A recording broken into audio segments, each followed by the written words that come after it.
Hi అండి, welcome to Swathi cooking and collections. ఈరోజు recipe వచ్చేసి వెల్లుల్లి కారం అండి. వేడివేడి అన్నంలోకి కానీ ఇడ్లీ దోశలో వేసుకుంటే చాలా బాగుంటుంది. ఈ విధంగా పొడి పొడిగా ఎలా చేసుకోవాలో చూపిస్తాను రండి.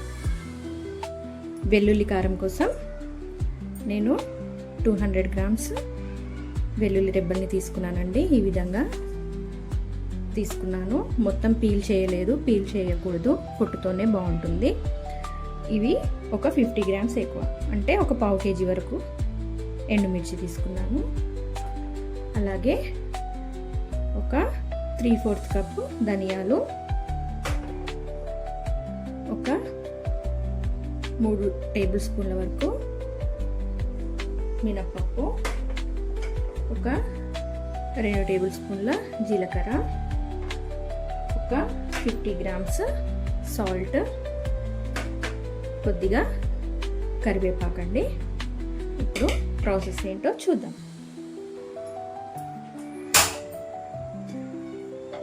స్టవ్ వెలిగించుకొని గిన్నె పెట్టుకుందాము. మనం తీసుకున్న క్వాంటిటీ ఎక్కువ కాబట్టి నేను కొంచెం పెద్ద గిన్నె తీసుకున్నాను.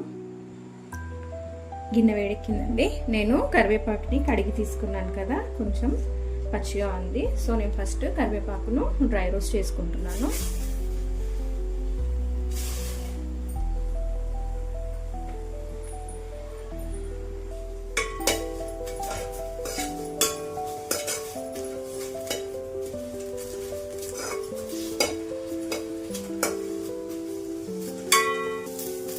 ఇందులోనే ఒక టీ స్పూన్ ఆయిల్ వేస్తున్నానండి, కొంచెం క్రిస్పీగా ఫ్రై అవ్వడానికి.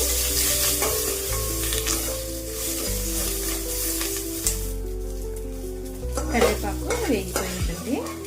ఒక ప్లేట్లోకి తీసుకున్నాను.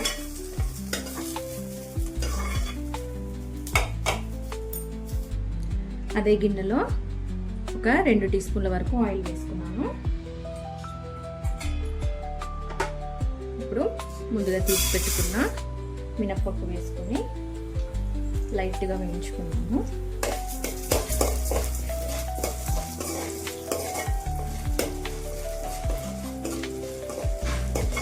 ఒక నిమిషం పాటు వేయించుకొని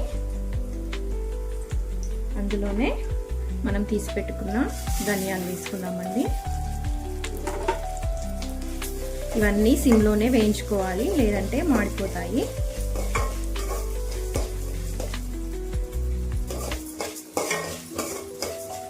ఇందులోనే జీలకర్ర,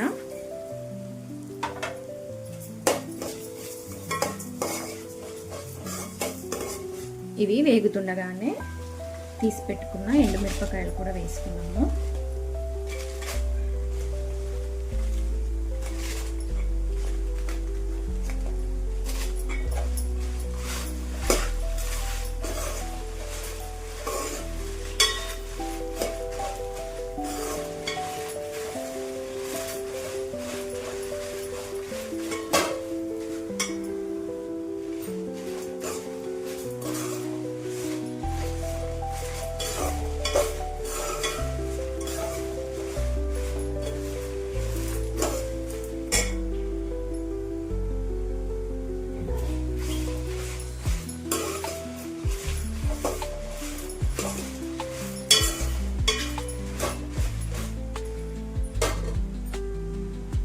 ఇందులోనే ముందుగా ఫ్రై చేసి పెట్టుకున్న కరివేపాకు కూడా వేసుకుంటున్నాను.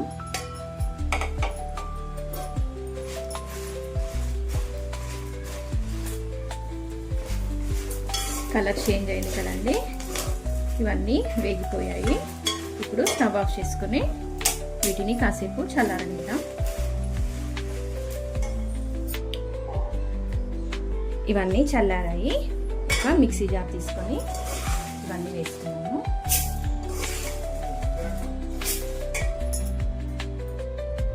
ఈ విధంగా మిక్సీ జార్లోకి తీసుకున్నాను కదండి. ఒక్కసారి పల్స్ మోడ్లో తిప్పుకొని మళ్ళీ చూపిస్తాను.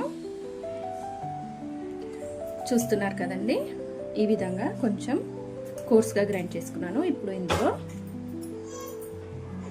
ఇందులో తీసి పెట్టుకున్న వెల్లుల్లి రెబ్బలు వేసుకుందాము. ఇందులోనే సాల్ట్ కూడా వేసుకున్నాము. ఇప్పుడు వీటన్నింటిని అదే పల్స్ మోడ్లో ఒకసారి తిప్పుకుందామండి.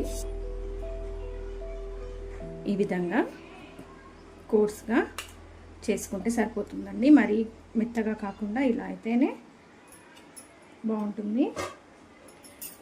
ఇది ఇడ్లీలోకి కానీ దోశలోకి కానీ వేడివేడి అన్నంలో నెయ్యి వేసుకొని తింటే కూడా చాలా బాగుంటుంది. మీరు కూడా ఒకసారి ట్రై చేయండి. మీరు కనుక నా ఛానల్ని ఫస్ట్ టైం చూసినట్లయితే లైక్ చేయండి, షేర్ చేయండి, సబ్స్క్రైబ్ చేయండి. Thank you for watching.